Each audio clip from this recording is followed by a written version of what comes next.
Well, I think about it most of the times, wishing that I didn't do the things that I did and wondering why I did them.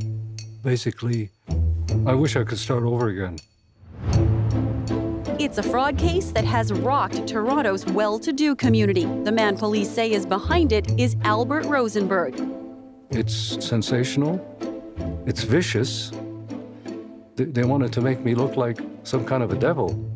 So our investigation led us to a romance scam, which also involves an investment scam, which also involves a Ponzi scheme. Albert Rosenberg is my father. He is a criminal and extremely abusive. Some people have described him as a psychopath. Albert Allen Rosenberg once lived with his wife in luxury. Police say he posed as an investment broker, convincing Toronto's rich to trust him with their money. He was essentially the king of Yorkville. Anybody that tells you they can make you 20 or 30% profit in 2 months, you should just be walking away. To me, Rosenberg represents this sort of very vintage, much darker, dirty, rotten scoundrel. There have been many nicknames for him. Baron von Bullshit. I'm a victim of people staring at me in the Yorkville streets, in the hotels, and some people make comments. There goes the scam artist from Yorkville. In the home, he was often angry. He would often take me to go with his girlfriends on outings. I'm a man, and I'm a man that needs companionship. We met online. It was actually a seniors meet. I thought that was a pretty safe site. You couldn't walk down Yorkville without somebody saying, Mr. Rosenberg, Mr. Rosenberg. They treated him like a VIP.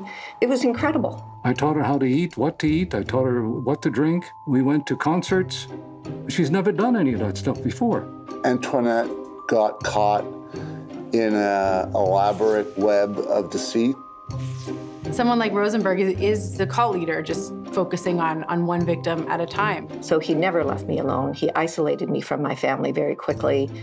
When I went to the police, it wasn't for fraud. I went because I was being abused. I had no idea that he was committing fraud. Rosenberg has been in and out of prison in Canada and Europe since the 80s for fraud involving art and investments. I pleaded guilty immediately. Never fought any of my charges. Rosenberg's gonna be walking around thinking, I got away with this for decades and decades. And yeah, I did a little bit of time here and a little bit of time there. So he comes out in his mind as a winner. This is the cost of doing business. His website claims he has an MBA from Harvard and has a Swiss family trust that's 100 years old. There is no fortune. There is no money. He's even written a book about investing. Police believe it was likely plagiarized. And I've written 2 books, and one of them is a book on sociology. It's called The Hero and the Misfit. Well, I see myself as the misfit and sometimes as the hero. This man destroyed my and my sister's childhood. They have a father that went to prison. Can you blame them? I don't think so. But at some point, there's got to be some forgiveness somewhere. Like Rosenberg says, okay, I've done my time. I'm going to straighten my ways. He can't do it because it's in his DNA. It is how he has survived for 30 or 40 or 50 years. He continues, and there is yet another woman, and then another woman, and then another woman. 18 months of my life have totally railroaded the rest of my life. Some of his victims ended up homeless. They ended up without a penny to their name. I was born with a silver spoon in my mouth, and then I find myself without a penny. So what was I supposed to do? Please protect yourself. He is a very heinous human being, and he will hurt you, no doubt.